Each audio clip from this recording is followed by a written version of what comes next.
Oh, well, that's good. They've been okay. Just okay. Mhm. Like, I know that, like, first session was all about asking you questions and taking in information, so today's really the first day we get a chance to really, like, just talk and stuff. Like, I know, you were talking about how your dad, how you kind of ran away twice in the last few weeks. How are you feeling about, like, home life right now? I don't feel the need to run away, so I guess that's good. Good. Are you connecting with dad any differently? You know, like feeling more connected to him in any way? No.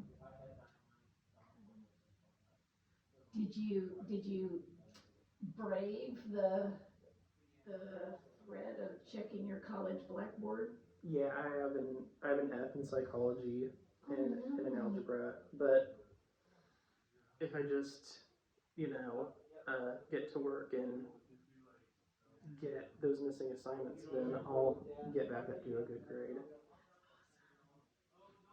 And if you ever want to bring any of your assignments to session, feel free. If that helps you, that's something that we can kind of like dabble in. Be happy to help you however we can. So it's psychology and math, you said? Yeah. Um, so does it feel a little more empowering, even though it was bad news when you look? Like, does it feel a little more empowering knowing what you got to do? Yeah, a little bit. Good. So do you feel any more like, I don't remember how you described it, but do you feel like, tell me a little bit how you feel. Like, I don't want to put words in your mouth. I don't really know how I feel, to be quite honest. I don't know.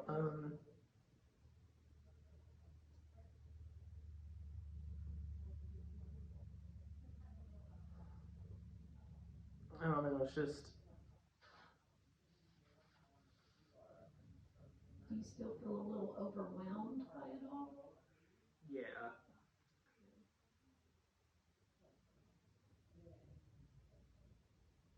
Are you still making it to school? yeah. How are you feeling when you're at school? I know you enjoyed it starting out, and then there's sometime it shifted. So how are you feeling now going into it? Uh,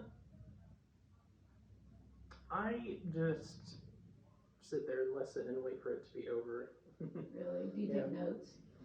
No, I just listen. We actually did an exercise in psychology. Yeah, she told us to close our eyes and imagine a person that made us upset, uh, and imagine that person be in a room they couldn't get out of, in a one-way mirror where we could look at them but they couldn't look at us. I don't remember what the rest of the exercise was, but that's how it started. So did you participate in that? Yeah. Did you have any success with it, or what was the outcome for you?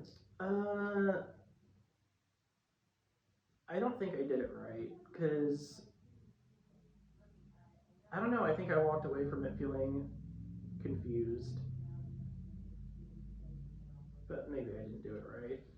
Yeah, and that can be a little daunting too. Like I've done the same thing where like you're supposed to, I don't know, like anything that makes you meditate or think too deeply, like on demand. It's like maybe if I were trying the exercise on my own in the privacy of my bedroom, maybe I would be successful.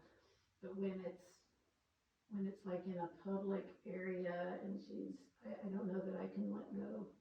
And, and you know, they call it intellectualizing, when you know the stuff and you know what you're doing, but you can't get out of your head.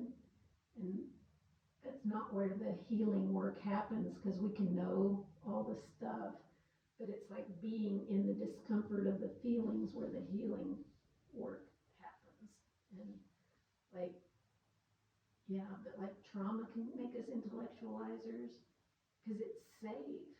It's safe when we know what we're doing, or hey, we know what's going on around us, and we can identify it and define it, and brace for it, that can be safety. Whereas emotions are not controllable, they overwhelm, like that doesn't feel safe. So we keep it up here to avoid feeling the things. Do you think that's something that you deal with? Yeah. Yeah, it's very easy for intelligent people or like it's just very easy. There's a lot of intellectualizers out there, and I found out I'm one of them. So um, it's good to know. Do you have an iPhone? Yeah, I do. I've got I've got a couple of things I saved. I have a therapy folder on my thing. When we were talking about exercises, I thought of this one. If I still have it. I know I have it somewhere. Just not sure where I saved it. But I did do this one. Like I said, I can't do it in public, but I can do it in private.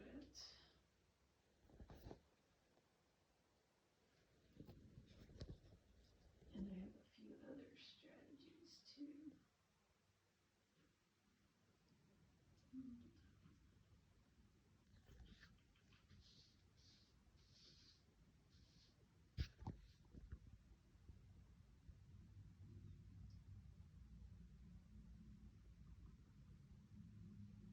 it, but I don't have it saved in this folder. I have to find it.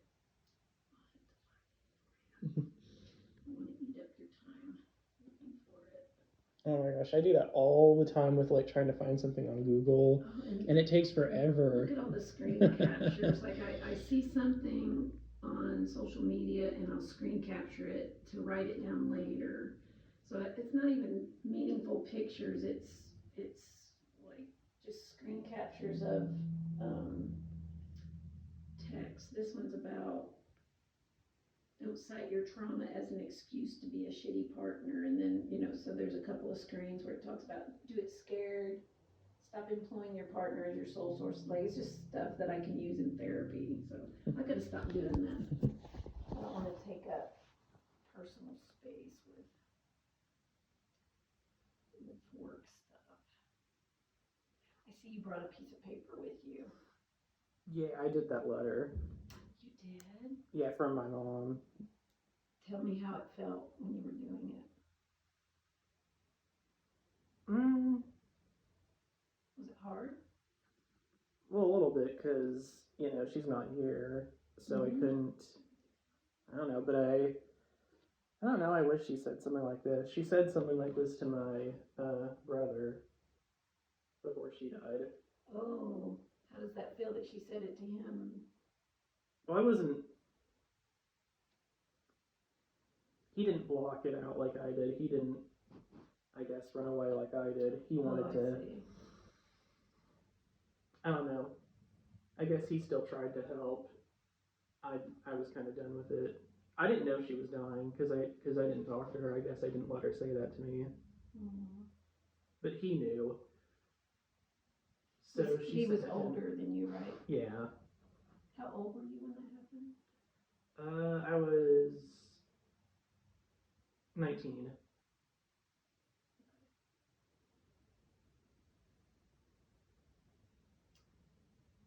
Do you want to share the letter? You want me to read it, or? I guess I could read it. Okay. So you did it as if coming from your mom. Yeah. Okay. I mean, she kind of said something like this to my brother.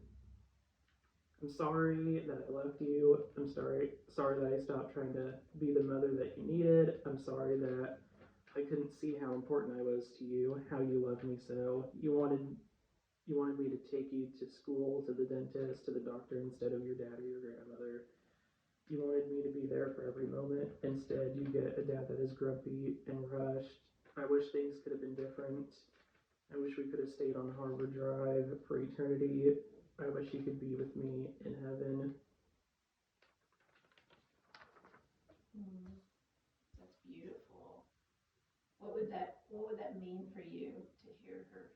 Because my belief is that she does hear you, and that Because they say when we transition, like we see the pain we cause other people. And I do believe that that's how she truly feels. And if you could hear her, she's telling you those things even now. If you could hear her, that's probably what she would say. She'd probably even say more than that. Hmm. That's beautiful. I guess I'm just angry.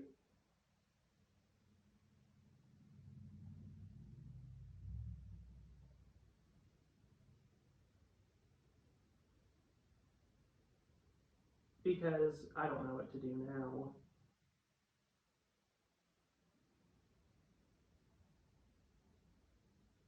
Meaning, like, with the emotions, with. Yeah, I was close to her until I was 15 because she was just a mess. And no matter no matter how much people helped her, it was as if she just could not do better for herself. Like, all the places she lived, anytime somebody went over there, it was dirty. There were dirty clothes. There were cups from the convenience store that were uh, like the melted ice was still in there. Um, and like there were empty Dr. Pepper bottles everywhere that weren't even in the trash can. And it was just nonstop. Like, and everybody I gave her chance after chance. My brother did, my sister did, my grandmother did, her mother-in-law did. The church, Grace Community Church, they put her in those little tiny houses on the other side of town.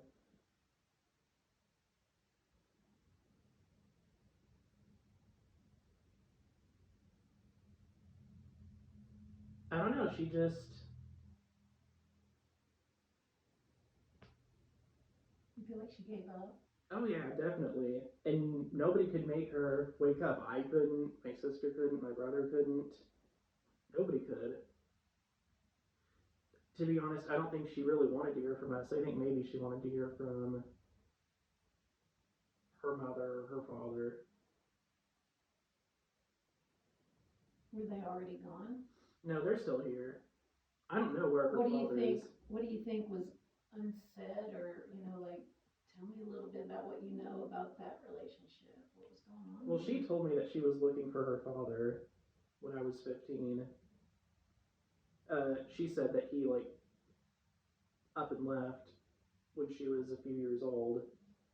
I guess from what I know, her parents, my maternal grandparents, fought a lot, and it just wasn't a good relationship. So he just left and left my grandmother all alone with 5 kids. Oh my gosh. And I guess because of that, my grandmother may have been a bit short-tempered. A lot of stress, yeah. She told me a lot of times that she did not feel like her mother loved her, and I guess that caused her to shut down emotionally too.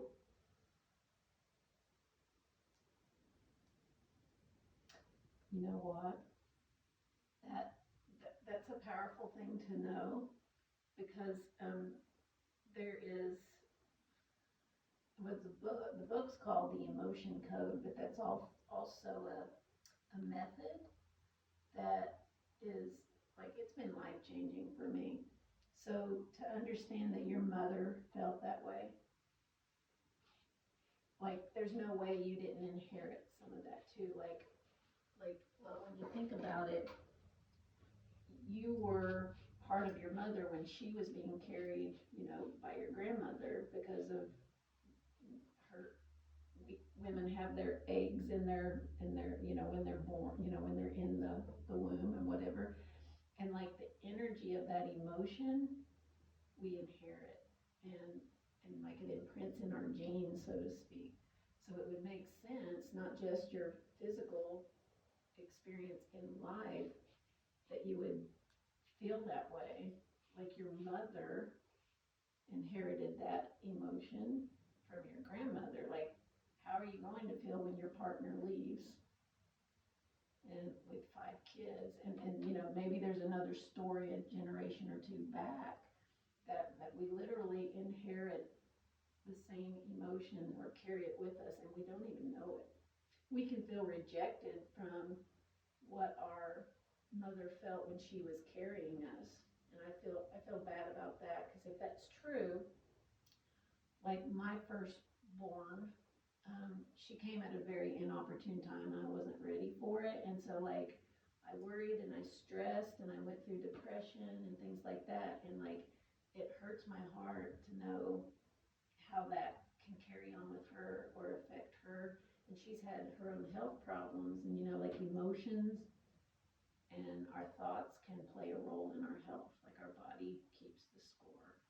So like that gives me a lot of guilt as a mom, you know. And they do the best they can with what they have, the knowledge that they have in the moment. And you know, like it's not comforting enough to you, having lived through that and still bearing the wounds of that. But if you can look at it through, like I like to call it an eternal lens, okay? So if the possibility is true that, you know, in Jeremiah 1, it talks about how God knew us before we were formed in the belly. So if that's true, that means we existed in some form before we were here. And like, here's what I've had to reconcile about my relationship with my mom. It's been a very challenging one for me, and it was like just 10 years ago or so when I was working out things in my life, and it was the only thing that made it possible. Like I heard, I read, you know, and I believe that there's some truth to it, that the possibility is there that your mom, that you knew each other before you were here, and that your mom is one of your biggest cheerleaders. So maybe we're here to learn qualities, spiritual qualities that make us better people, maybe more like Christ. And how else are we going to get that way unless we have these challenges? And so like when I have a hard time with my mom, I have to think or remember that God put me in this family for a reason. It's not by accident that we're here. So what am I supposed to be learning from my relationship with her? What if she is your most valiant cheerleader on the other side and she says, you know what, I love you so much, I'm going to come here and I'm going to play this role in your life to help you develop whatever it is. Let's imagine that that's true. Like, what strength do you think you can claim from that painful relationship with your mom? I do not know, but I don't know, but I do believe that You do? that I can gain something from this. Mm-hmm. Yeah, you can. I can see resilient. I can see a big heart. I see a really big heart. I see somebody that truly loved his mom, and he wanted nothing more than to be seen and understood and to feel that love back. And that experience probably shaped you in such a way that you notice others that many people overlook. Do you think that's true? Yeah, I think so. I know when I went through that really painful experience where I was so alone and I was so misjudged, and I mean, it's like my full support system was gone. And, you know, it's hard not to get emotional when you think about it because you remember how painful it was. But I'm really, you know, like when you look at it through gratitude, Like there was a lot of growth that came from that. I no longer look outside of myself for validation. I had to learn to be okay with how others judge me. It's not my business what they think of me. That's not something that I would have accomplished by myself because I always worried too much about what other people thought. And there's a few other lessons that I've learned that finally, like, I stopped self-abandoning and I put myself first for a change. That's not something I would have done on my own because it just wasn't. So it's like, I think God allows us to have these trials to give us those lessons sometimes, and we're all here for unique purposes. So, like, I can't separate from the thought that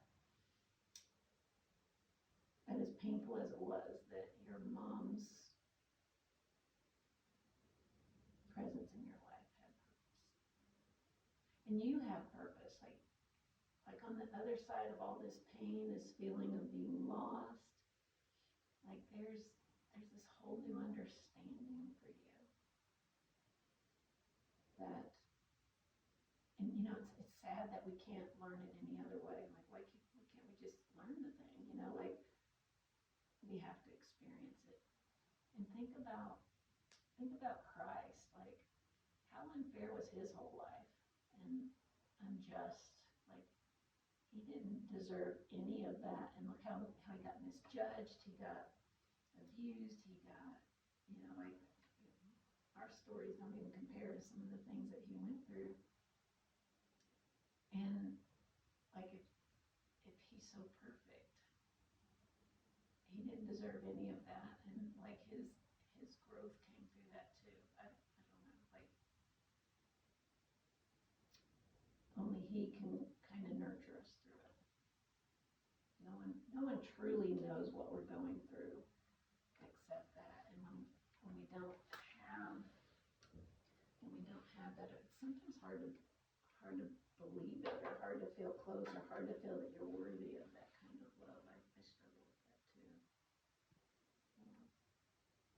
When's the last time you felt that kind of love and safety and acceptance? It's been a while. Well, I feel like I do feel loved when I'm with my brother. Good. I don't know, it's as if nothing's wrong when I'm with him. And he's the one that's away at college. Yeah. So when's the last time you got to talk to him? A month or two ago. The last time, I was having a hard time, so I was kind of withdrawn, and he noticed that, Oh, and I good. regretted coming. You regretted going to see him? Yeah, because I felt like it kind of ruined the day. Oh. What did he say about it? Like, what made you feel guilty about that? Well, he just made a remark how nobody was talking. Because my dad, he doesn't really talk that much either. And I think he wanted me to say something, and I just didn't have the energy to say anything. Mm. And you're carrying a lot. You were carrying a lot at the time, weren't you? Yeah. Do you ever get a chance to just be with your brother alone? Not too often. How often does he come home? Not too often. My dad, he's talking to my brother. They're going to come up with some date where we can go over to Stillwater and see him. Good. Do you text him? Sometimes. I would do that more. Okay. Just find reasons to reach out to him. Maybe just send, I don't know how comfortable you are. I don't know what your relationship's like, but like sweet messages, or just encouraging messages, or just was thinking about you, wanted to say hi. Like, what's comfortable for you to reach Yeah, out? something like that. Okay. Make that a goal. Because what if in the distance that connection can grow just a little bit, because I know he's busy, you know, like, but even just like a text or two a day would be better than feeling so distant from him like that. What do you do for fun? I play Call of Duty, Black Ops 3. I think that's what it's called. I've watched people play that. I don't play that stuff. I got addicted to video games back when this was back in the 90s when Zelda was on the whatever the Nintendo. I did that for about 6 weeks. Just Zelda. So sad.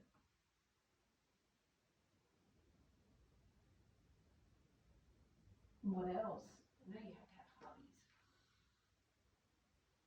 I kind of just exist. Oh.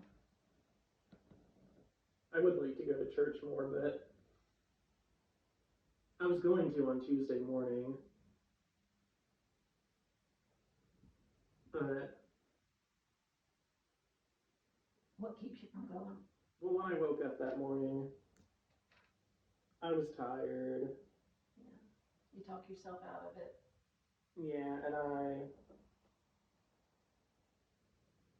I don't know. I guess I wanted it to feel right, and it didn't feel right. So what goes on a Tuesday at church? You have a Bible study or something? There was a mass at 7 a.m. Oh, really? Yeah. Why did they do a mass on Tuesday? Is that a holiday, or they just do it every week, or? I think they do it when there's feast days. Oh, is it feast day? See, that's how out of tune I am with that stuff. But I don't know. It's just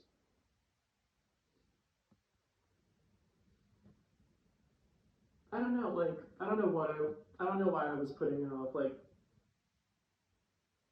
okay, like I'm gonna compare it to like how some people they constantly put off having sex because they want it to be perfect, and I kind of wanted it to be perfect in a way, and I just felt like because I wasn't awake early enough, I didn't have enough time to get ready, I didn't have enough time to do X, Y, and Z, and I didn't want to show up all rushed, so I basically felt like if it wasn't perfect, I didn't want to go.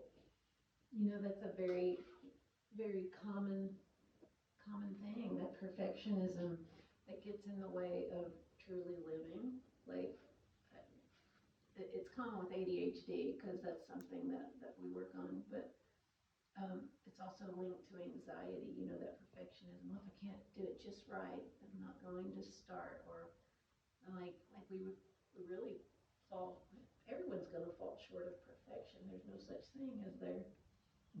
But is there worry that, well, if I don't, do you feel like you're going to be judged if you don't show up perfect, or if you're not there on time, or like, Yeah. what was the concern? Yeah, the first time I went there, I was not Catholic, and everybody else was, and there were all these, you know, things that people were doing that I didn't understand because I'd never been to a mass before. Was anyone there to help you understand it? Well, no, because I didn't say anything.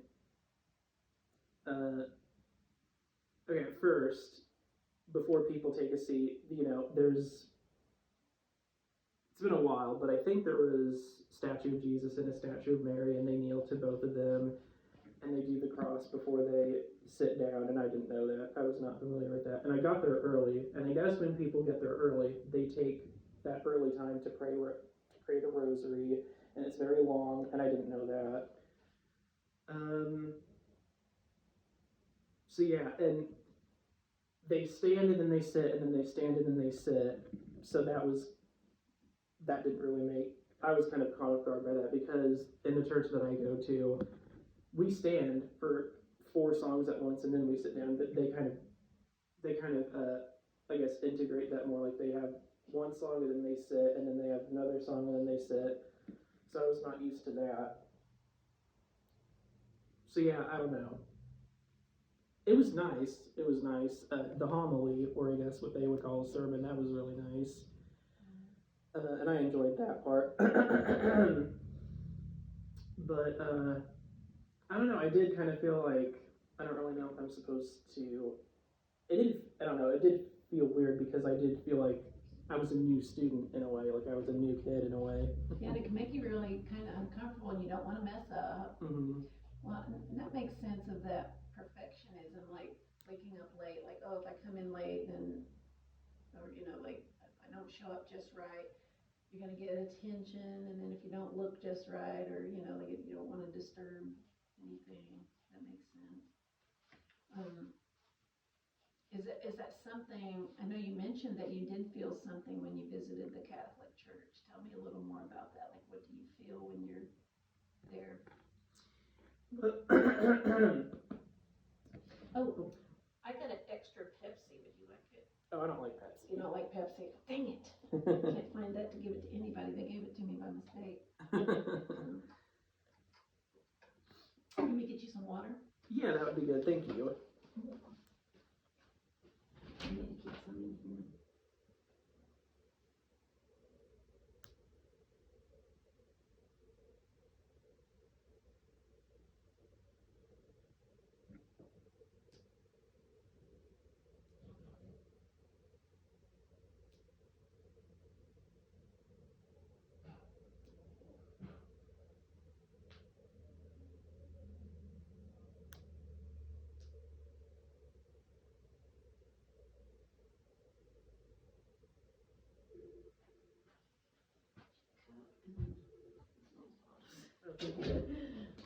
So you won't run out.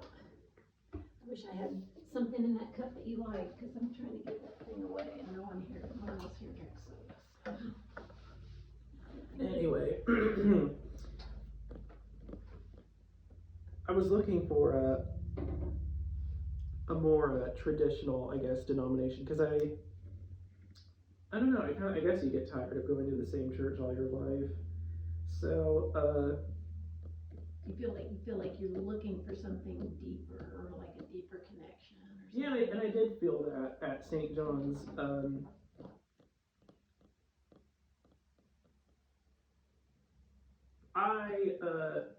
What really drew me to Catholicism, before I even made the decision to even go there, 2 years ago, I was reading these really powerful stories about people who had converted from Protestantism or like baptism or Methodism or whatever to Catholicism.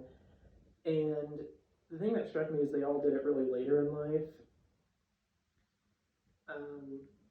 And then I read stories of saints, of Maria Goretti and Carlo Acutis. And the thing that I got from that I didn't get in all my years of going to this non-denominational church is that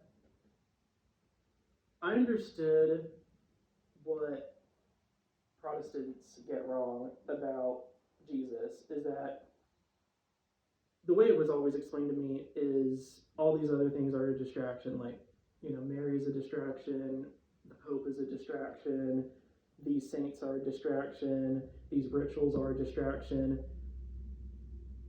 But in my experience, I felt the opposite because I did stop going to church for a while, and it was these two saints that made me look at my life and go, I want to serve the Lord like they did. Wow. I want to be an example like they did. That's powerful. Yeah, and let me tell me those saints' names again. Maria Goretti. That's Goretti.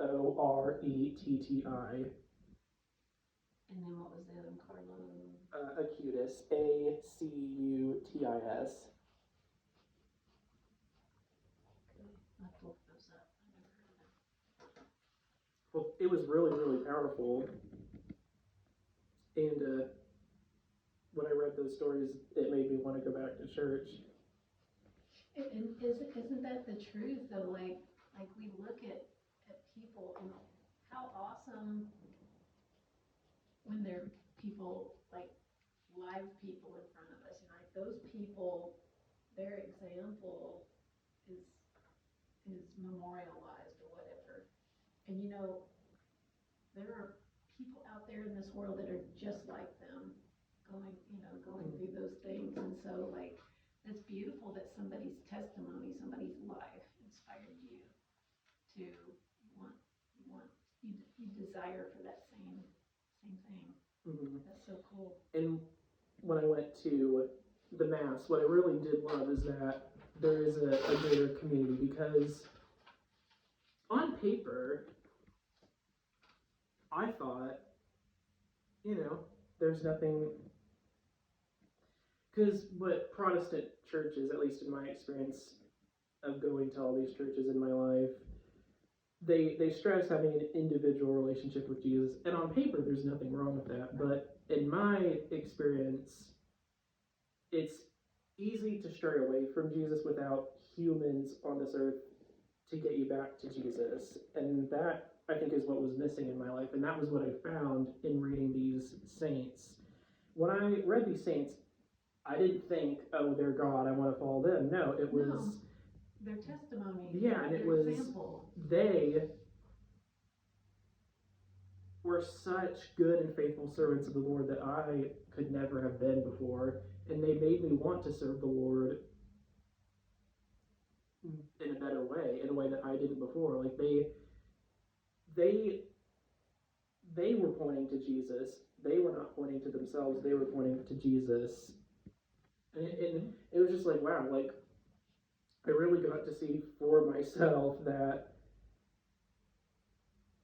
what some Protestants, not all, but what some Protestants and non-denominational people were saying to me, I got to experience firsthand that that was not true. Yeah, and it had a personal meaning for you. Yeah, it did. Like, that's the thing, and like that's really what faith is all about. Like, faith, it is that personal connection, but how do we get there from where we are? Like, when we don't know. Like, we don't know, and we learn it line upon line, like experience by experience. And sometimes it's seeing God's hand in your life through other people. Like, sometimes we are His hands. And that's what I hope for you, is that when you out there milling around in the day, that you come in contact with those kind of people who are just fulfilling their purpose. And, like, they're just truly good people. And you're truly good people. Like, I want people to see you that way as well. Like, like, nobody can see your heart like God does. Yeah, and this makes me want to start going to Mass, because I really get to see, and it's not just this Catholic church, but when I also go to my family's non-denominational church, I really do feel, even though it's easy for me to stray from that, but when I'm in church, I really do feel God's love in that.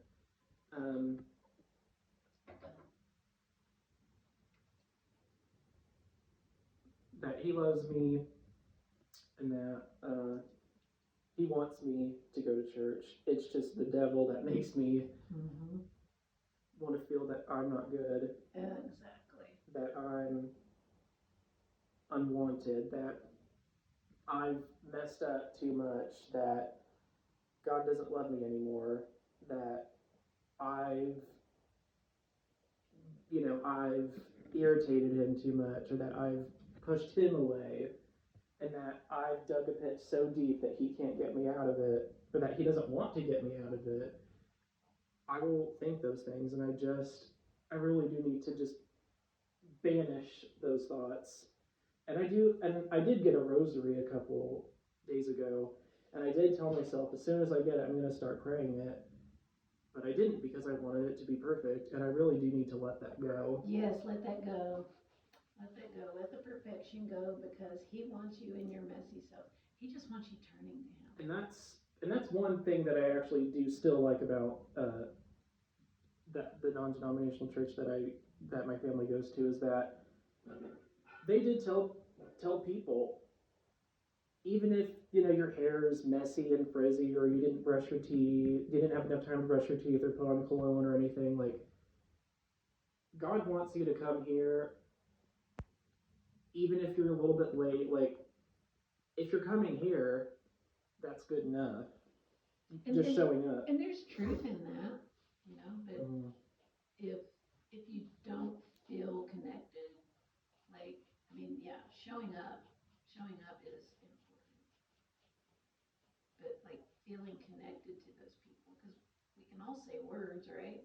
If you don't feel that you're loved, if you don't feel that connection from other people, it's just words, right? I don't know why, but I've always been afraid of talking to people. I've been wanting to shift this for a while now. Like I wanted to say something, but I just didn't, because I didn't even know what to say. I don't know.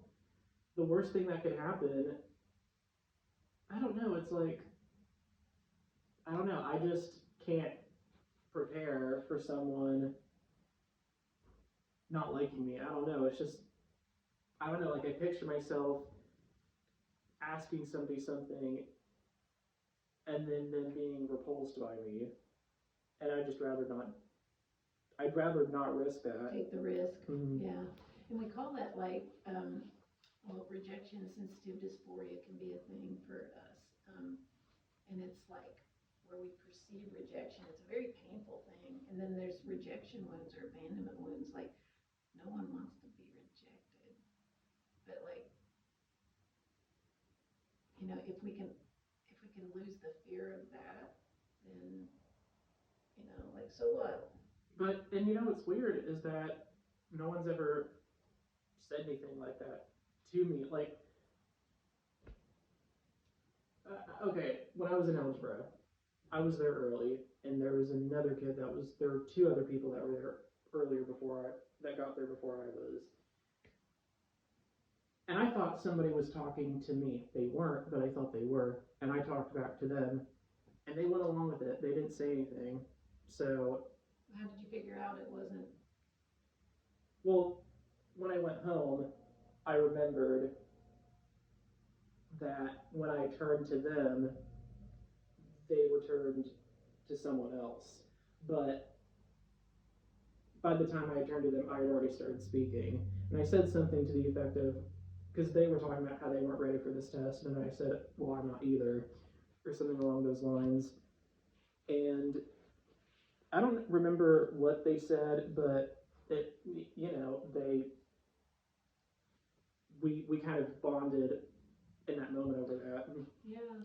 So. And that's a very ADHD thing to do. Like that's one of the things that I learned. Like there's only certain people that think like that. Like we will think after the conversation, and we'll go home and we'll go, oh, why did I say that? Oh, like not everybody does that. Is that not crazy? It is, but for some reason I still think those things. Yeah, and it's just so interesting. Like I think that's why, like, it's helpful for me to know that those things are tied to ADHD, because like it gives it reason. It's not an excuse, like, or whatever. It's like, oh, there's my rejection sensitive dysphoria acting up. There's that, because like our brains work twice as fast. Like we just think differently. And the same goes for you. You're unique, and you think differently. Like it's just a part of what makes you beautiful. God created you that way for a reason, to fulfill a purpose. I just worry that those thoughts are always going to be there, because one of my favorite quotes is, "Wherever you go, there you are," and I'm afraid that, I don't know, I just fear that I'm always going to think that way, and that's why I'm here, because I really do want to challenge those thoughts to where they're not so loud. Like, I don't know, it's just for the last 6 years, because that's when I stopped talking to my mom, because of what I described earlier. Her house always being dirty, her always having to have my brother take her places, because her license or whatever it was expired, so she couldn't drive her car anymore. Like always asking people for help, and I just couldn't understand that, and it just never stopped. And I tried talking to her, and I got tired of saying all these things to her and it not meaning anything. So that's why I stopped. And ever since then, I do feel like that's when I think she died, to be quite honest. 2019, not 2022. What makes you think? Oh, you meant like she spiritually died? Yeah. While she was still here. Yeah, because I stopped talking to her. I didn't talk to her for like a couple months. Could she not reach out to you? Or well, I only saw her for Christmas. That's the only reason why, because I don't know, I get, like in my family, it was kind of this unspoken thing that even if you hate a family member, you still visit them on Christmas because it's Christmas, just for the sake of the holiday. Yeah. So this was back in February when I stopped talking to her, so I didn't talk to her for 10 months. Oh, really? Yeah. How did that go?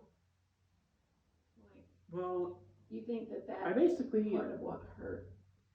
I was, and again, I kind of tiptoed around it, didn't want to offend her, but I think, I don't know if I got the message clear, but I tried to be as delicate as possible in basically saying that I didn't want to be around her if she was going to continue to make those same decisions and not better herself. And she just made excuses, trying to make me feel sorry for her, and I basically told her that I didn't want to do this anymore. And so I went home and I just fell apart. My grandmother was there, and yeah, I just broke down. Because I really did feel like I did say goodbye to her in that moment. And I knew what that was. And it was like that divorce had happened all over again. You feel like there was kind of a divorce between you and your mom? Yeah, because that's when, I don't remember when I saw her after that, back when I was 4. I don't remember. It must have been a few months, but it felt like forever. So you're talking about, because you said that your parents divorced when you were 4. Mm-hmm. And this happened when you were 19? I stopped. 2019. It would happen in 2019. How old would you have been? 15. I was 15. Still a young age to lose a mom. And my brother was telling me not to talk to her because he had done the same thing. And he was worried about you getting hurt? Yeah, and he told me, he said,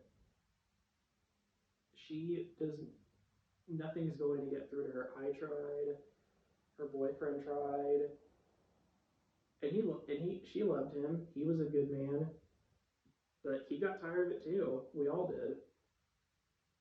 What did you tell me there were drugs involved with her? This was after I stopped talking to her. I think she got involved maybe in 2020. Okay, so what was going on? I don't remember what you said. What started it in 2019? She was just withdrawing. Could there have been drug use that people didn't know about? Or there could have been. I think it was before, because she had lost all this weight and everybody was complimenting her because she had struggled with weight her entire life. She told me that she didn't like going to school because people teased her about being fat and stuff like that. And that her family, because I guess her weight fluctuated. Like sometimes she was big and then sometimes she was a normal weight. Mm-hmm. I don't know if she was bulimic. I do not know, but I think maybe that could have been a possibility when she was a teenager. Mm-hmm. And I don't know how old she was or whatever, but I know in the 90s, early 2000s even, there used to be these pills you could get if your doctor would prescribe these pills, or that a lot of people get drug addictions from prescription meds and stuff like that. And women especially are so obsessed about weight. It's really kind of sad. I know. If you watch Intervention, like I saw like 8 episodes in which a woman had like bulimia or anorexia, and there was only 2 men that had anorexia and bulimia. I bet that's a little higher these days. I bet that could be a little higher. But she was on meth because it curbed her appetite. And oh, that's a horrible one to be on. yeah, and I think it was in 2018 that everybody was complimenting her, and I was too. I was like, you look so great, you look so healthy. But she was on meth at that time. And according to my grandmother, she may have overheard, so my mom may have not said this directly to her, but I think she got addicted to compliments. And so that's why she was on drugs, because I guess it made her feel like this goddess, I guess, when people were complimenting her. Yeah, when you have a low self-esteem and like it, yeah, it definitely boosts your confidence level, but the low self-esteem is still in there somewhere. You're getting your validation from outside. I understand how that can be. And there was this one picture that she took with my brother at the height of all of this that same year. And when he put that on Instagram, there were so many comments, and I even think I said something under that post too, that, oh my gosh, your mom's so beautiful, your mom's so pretty, oh my gosh, your mom made a complete turnaround, she had a complete glow up. And I bet, that does, like, if you come from a situation where you got picked on or whatever, for whatever reason, like, to have those kind of compliments, it fills your cup. Mm-hmm. But it's a temporary thing, isn't it? Mm-hmm. Yeah, and in 2020, she met this guy, Tommy, just complete low life. Was that her boyfriend at the time? Yeah. That you knew her? And we all were like, why? Like, he's a felon, he was in prison, and we all got a creepy vibe from him. Like, my sister stayed the night, and my brother and I were like, oh my god, why would you do that? Like, we did not trust him around her. We all told her, why are you hanging around with this guy? We were just dumbfounded. I was dumbfounded. I was like, what in the heck are you doing? But I don't know. I think she just accepted that this is who she belongs with. And look at that though. There's no real self-esteem in that. Like people who really care about themselves, or know who they are. And not that all felons are bad. Like people make mistakes, but well, he beat her. Why would somebody who truly had the capacity to love themselves or to had a good self-esteem, are they going to put up with that? No. I mean, it just that she thought she deserved that. That was worth what she got from him. It's sad. I had actually, because we had actually started talking again, I think in 2021. And she did not talk to me for about 2 weeks, and I got worried. So I actually called the police to do a wellness check on her. And there were all these holes in the walls, because Tommy would either punch a hole in the wall, or he would throw something at her and it missed, and then it put a hole in the wall. But nothing anybody said was going to get through to her. So did she die as a result of the drug use? Yeah, about like 2 years before she had died, she had came to me saying that she had heart failure and that she was on medication for that. So the drugs caused the heart issue? I think so. Meth is a nasty, nasty thing. There was something, I don't know if I saved it, I remember.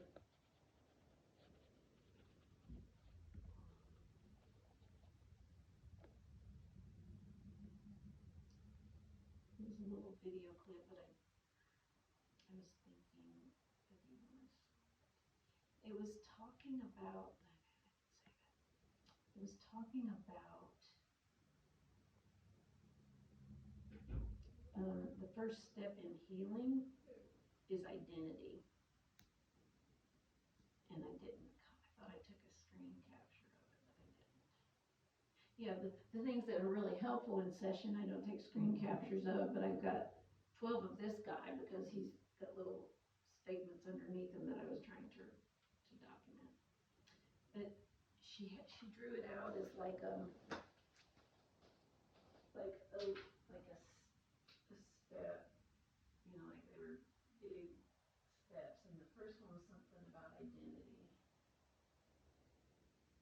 And it's the most powerful thing, but like she, you know, like she drew it like there were little tiny stairs leading up to here. So like to get from this step to this step, like that's a huge step, but it's not like it happens in one big leap. Like it happens in like little steps. And so like progress can make. I'm gonna find that down there. But that's actually the ultimate goal is knowing who you are and like accepting who you are. And it's like it's like the divine identity. You know, like for me it's kind of like I know I'm a child of God, but you know that's just a phrase unless you feel his love in certain ways. And like for me it's taken a long time, and like it's been the little miracles that happen in my life that make me truly aware of him. Like he hears my prayers and he will answer them in ways that there's no denying where it came from. Like little miracles. It's like I think I told you this last time I talked to somebody about it last week, but like I said this prayer and I wanted to know how he spoke to me, you know, and it was this process. It wasn't like he gave me the answer all at once. He gave me this awareness of things that I did that got in the way of hearing him.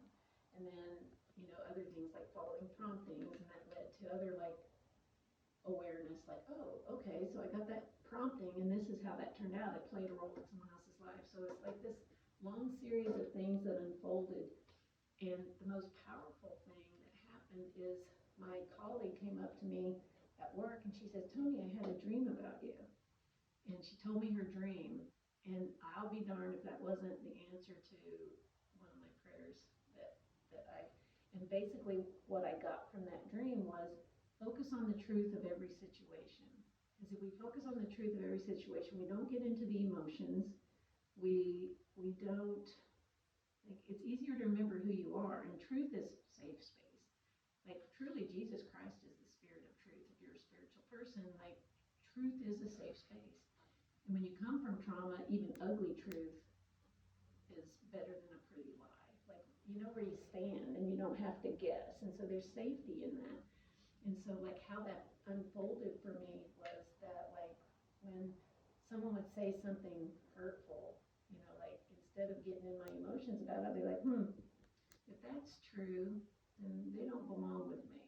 If that's not true, why are they saying it? You know, like, it was easy after that to like focus on the truth of every situation because like it's grounding, and because that answer came through a way that I couldn't second guess it. Like I couldn't say, oh, she just guessed that. Like it was so miraculous to me that I was aware that, I mean, he was aware of my prayer, and like he answered it in such a way that there was no explanation or excuse, that it was like he made sure I heard it. And you know, like that's something that you can do as well. Like if you want to feel him, if you want to know how he speaks to you, it doesn't matter. Like you ask for it, and he will find ways.